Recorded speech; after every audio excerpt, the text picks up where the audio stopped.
주님, 주님의 분노로 나를 책망하지 마시고 주님의 진노로 나를 벌하지 말아 주십시오. 주님의 화살이 나를 꿰뚫으며 주님의 손이 나를 짓누릅니다. 주님께서 노하심으로 나의 살에는 성한 곳이 없습니다. 내가 지은 죄 때문에 나의 뼈에도 성한 데가 없습니다. 내 죄의 벌이 나를 짓누르니 이 무거운 짐을 내가 더는 견딜 수 없습니다. 내 몸의 상처가 골마 터져 악취를 내니 이 모두가 나의 어리석음 때문입니다. 더 떨어질 데 없이 무너져 내린 이 몸 온종일 슬픔에 잠겨 있습니다. 허리에 열기가 가득하니 이 몸의 성한 데라고는 하나도 없습니다. 이 몸이 이토록 쇠약하여 이질어졌기에 가슴이 미어지도록 신음하며 울부짖습니다. 주님, 나의 모든 탄원 주님께서 다 아십니다. 나의 모든 탄식 주님 앞에 숨길 수 없습니다. 심장은 거칠게 뛰고 기력은 다 빠지고 눈조차 빛을 잃고 말았습니다. 시편 38편의 마지막은 이렇게 기도하며 끝이 납니다. 21절, 22절 주님 나를 버리지 말아 주십시오. 나의 하나님 나를 멀리하지 말아 주십시오. 나를 빨리 구원하여 주십시오. 나를 구원하시는 주님. 어떤 어렵고 힘든 상황에서 시인은 애타고 간절한 호소로 도움을 구하고 있습니다.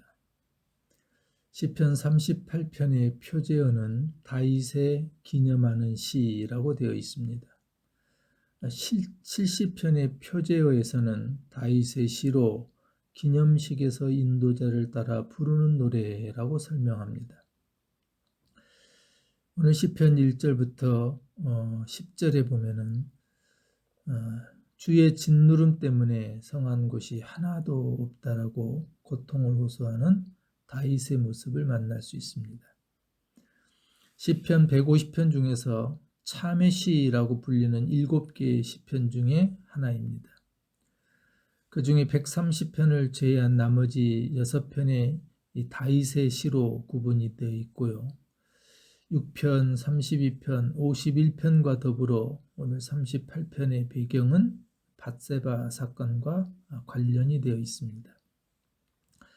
1절에서 3절에 이렇게 다윗은 노래합니다. 주님, 주님의 분노로 나를 책망하지 마시고 주님의 진노로 나를 벌하지 말아 주십시오. 주님의 화살이 나를 꿰뚫으며 주님의 손이 나를 짓누릅니다. 주님께서 노하심으로 나의 살에는 성한 곳이 없습니다. 내가 지은 죄 때문에 나의 뼈에도 성한 데가 없습니다. 다윗은 온몸이 주님의 분노와 진노 때문에 짓눌려 견딜 수 없다고 말합니다. 3절에 보면 나의 살에는 성한 곳이 없습니다. 나의 뼈에도 성한 데가 없습니다. 7절에서는 몸에 성한 데라고는 하나도 없습니다. 라고 말합니다. 다윗은 자신을 고통스럽게 하는 것이 어디로부터 온 것인지를 알고 있었습니다. 주님의 손이 나를 짓누릅니다. 라고 고백하고 있습니다. 주의 분노, 주의 진노, 주의 화살, 주님의 손, 주님께서 노하심으로 라고 표현합니다. 다윗은 자신을 향한 주님의 화내심을 주의 분노, 주의 진노, 주의 화살이라는 말로 표현하는데 이 단어들을 점점 강한 언어로 사용하므로 자신을 향한 주님의 노하심이 점점 커가고 있다는 것을 호소합니다. 특히 다윗은 주님의 노하심을 주의 화살이라고 표현합니다. 고대의 활은 다른 무기들과 비교하여 매우 치명적인 것이었습니다. 화살은 멀리서 날아오기에 눈앞에서 휘두르는 칼과 창과는 다르게 맞서기가 힘이 듭니다. 또한 멀리 숨어서 화살을 날리면 어디서 날아오는지 보이지도 않기 때문에 칼과 창에 비해서 치명적인 무기였습니다. 다윗이 하나님의 화내심을 화살로 표현하는 것은 지금 자신이 겪고 있는 어려움이 예전에는 상상하지도 않았던 고통으로 다가왔다는 의미입니다. 그리고 그 고통은 주님께서 짓누르는 것이기에 성한 곳이 없어 빨리 도와달라고 합니다. 나를 짓누릅니다. 또 22절 마지막에 빨리 나를 구원하여 주십시오. 더 나아가 다윗은 주님의 노하심을 주님의 손이 짓누름이라고 하는 것으로 표현합니다. 창조주 하나님의 손이 눌렀다고 하는 것은 고통이 매우 크다는 것을 직접적으로 표현하는 말입니다. 그래서 다윗은 주님께서 자신에게 왜 진노하시는지를 잘 알고 있었습니다. 4절과 8절에 이렇게 표현합니다. 내 죄의 벌이 나를 짓누르니 이 무거운 짐을 내가 더는 견딜 수 없습니다. 내 몸의 상처가 골마 터져 악취를 내니 이 모두가 나의 어리석음 때문입니다. 더 떨어질 데 없이 무너져 내린 이 몸 온종일 슬픔에 잠겨 있습니다. 허리에 열개가 가득한 이 몸의 성한대라고는 하나도 없습니다. 이 몸이 이토록 쇠약하여 이질어졌기에 가슴이 미어지도록 신음하며 울부짖습니다. 1절에서부터 3절의 주체가 주님이어서 주의 진노, 주의 손, 주의 화살이었다면 4절에서부터 8절에서는 주님의 진노하심의 대상이 나라고 하는 것을 말합니다. 내 죄의 벌이 나를 짓누르니 내가 견딜 수 없고 내 몸의 상처가 나의 어리석음 때문이고 내 몸이 무너져 내렸고 내 허리에 열기가 가득하고 내 몸이 성한대라고는 하나도 없고 내가 쇠약하다라고 표현합니다. 세상에서 가장 무거운 것이 졸린 눈꺼풀이라고 말하는데 그 눈꺼풀보다 더 무거운 것이 바로 죄의 무게입니다. 눈꺼풀은 아침에 눈을 뜨는 순간부터 가벼워지지만 죄의 무게는 눈 뜰 때부터 잠이 들 때까지 삶의 전부를 짓누릅니다. 또한 잠을 자야 하는 때에도 죄에 짓눌려 잠을 잘 이룰 수가 없습니다. 이것이 죄의 무게입니다. 그래서 다윗은 9절과 10절에서 이렇게 고백합니다. 주님, 나의 모든 탄원 주님께서 다 아십니다. 나의 모든 탄식 주님 앞에 숨길 수 없습니다. 심장은 거칠게 뛰고 기력은 다 빠지고 눈조차 빛을 잃고 말았습니다. 다윗은 자신의 탄원을 주님께서 다 아신다고 말합니다. 개역개정은 소원이라고 번역하였는데 소원은 본래 마음속에 있는 것입니다. 그런데 마음속에 있는 것을 주님께서 다 알고 있다라고 합니다. 그래서 모든 탄식을 주님 앞에 숨길 수 없다라고 하는 것이 지금 다윗의 고백입니다. 창조주 앞에서 피조물이 감출 수 있는 것은 아무것도 없기 때문입니다. 10절의 표현에서처럼 심장은 뛰고 기력은 다 빠지고 눈앞이 흐려졌다는 것은 기진맥진한 상태를 말합니다. 지금 다윗의 상태는 성한 곳이 하나도 없는 고통이었습니다. 11절 이하에서는 더 크고 힘든 마음의 상처로 고통을 호소하는 다윗의 모습이 등장합니다. 즉 다윗의 고통은 자신의 고통이 성한 곳이라고는 하나도 없다는 처절한 고백으로 끝이 아니었습니다. 11절 이하에 이렇게 말합니다. 나의 사랑하는 자와 친구들이 내 상처를 바라보곤 비켜섭니다. 가족들마저 나를 멀리합니다. 내 목숨을 노리는 자들이 올무를 놓고 내 불행을 바라는 자들이 악담을 퍼부으며 온종일 해칠 일을 모의합니다. 그러나 나는 아예 귀머거리가 되어 듣지 않았고 벙어리가 되어 입을 열지 않았습니다. 참으로 나는 듣지 못하는 사람처럼 되었고 입은 있어도 항변할 말이 없는 사람처럼 되었습니다. 다윗의 마음을 핥히는 자들이 있었습니다. 나의 사랑하는 자, 친구들, 가족들까지 자신의 상처를 멀리한다고 호소합니다.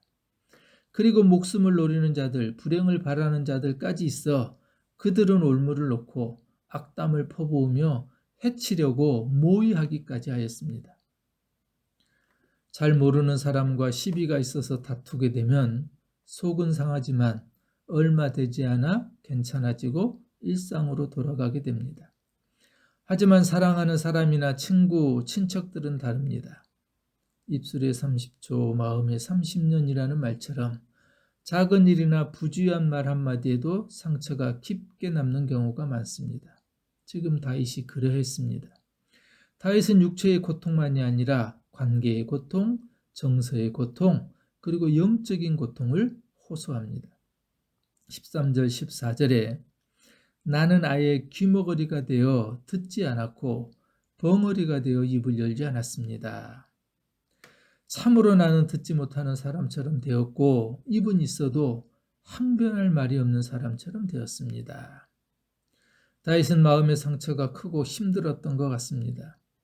도저히 감당할 수 없어서 자신이 할 수 있는 일이 아무것도 없다고 말합니다.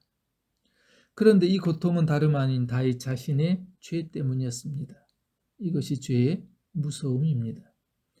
죄의 무게는 우리가 감당할 수 없을 만큼 무겁고 날카로워서 우리를 성한대라고는 하나도 없이 만들어 놓고 모든 관계를 찢어 놓습니다. 죄의 그 무거움과 무서움을 우리가 해결할 수 없었기 때문에 하나님이신 예수 그리스도께서 이 땅에 오셨고 십자가를 질 수밖에 없었습니다. 15절 이하에는 다윗의 기도입니다. 나를 구원하여 주십시오. 다윗은 자신이 죄의 무게를 해결할 수 없다고 하는 것을 알고 있었습니다. 그래서 다윗은 이렇게 기도합니다. 내가 재난에 빠져 있을 때에 주님께 기도하였습니다. 내 원수들이 나를 비웃지 못하게 하시고 나의 발이 힘을 잃고 비틀거릴 때에도 그들이 나를 보고 우쭐거리지 못하게 해 주십시오.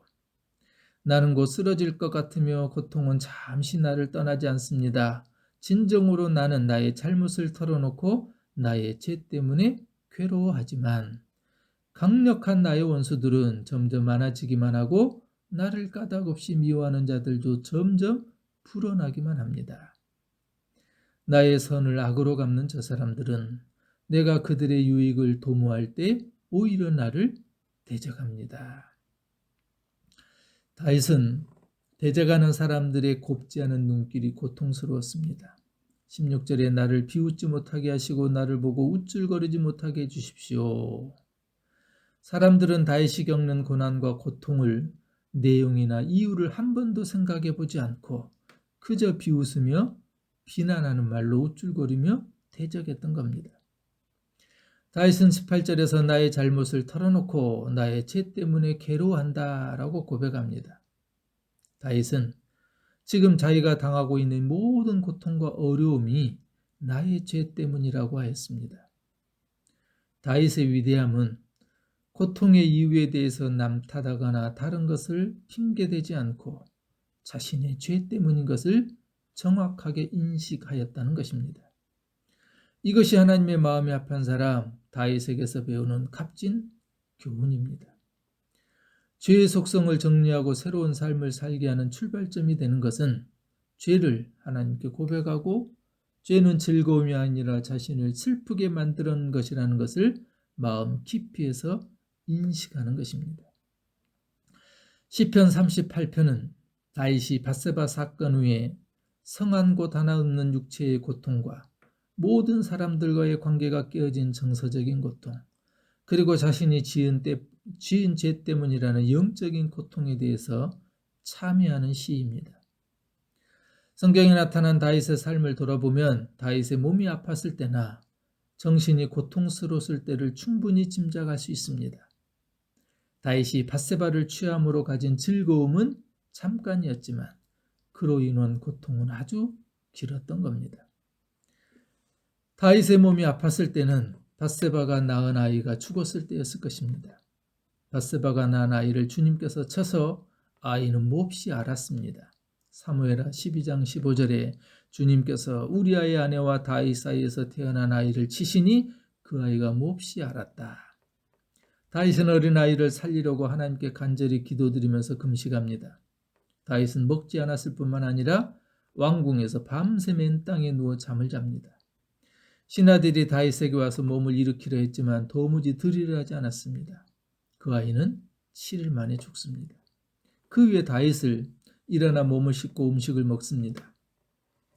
다윗은 아이의 죽음으로 인해 그의 몸이 성한 곳이 하나도 없고 모든 뼈마디가 다 아팠을 것입니다.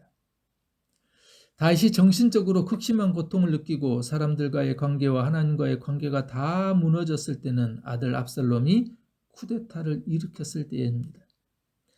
압살롬은 아버지에게 재판을 받으러 온 사람들의 일을 대신 처리하는 방법으로 4년 동안 백성들의 마음을 도둑질합니다. 그리고 마침내 때가 되었을 때 반란을 일으킵니다. 사무엘하 15장 13절에 보면 전령한 사람이 다윗에게 와서 보고하였다. 이스라엘 백성의 마음이 모두 압살롬에게로 기울어졌습니다.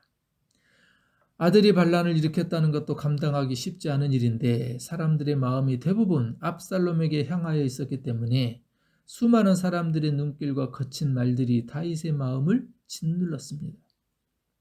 다윗은 하나님으로부터 버림받은 것 같았고 하나님으로부터 멀어진 것 같았습니다.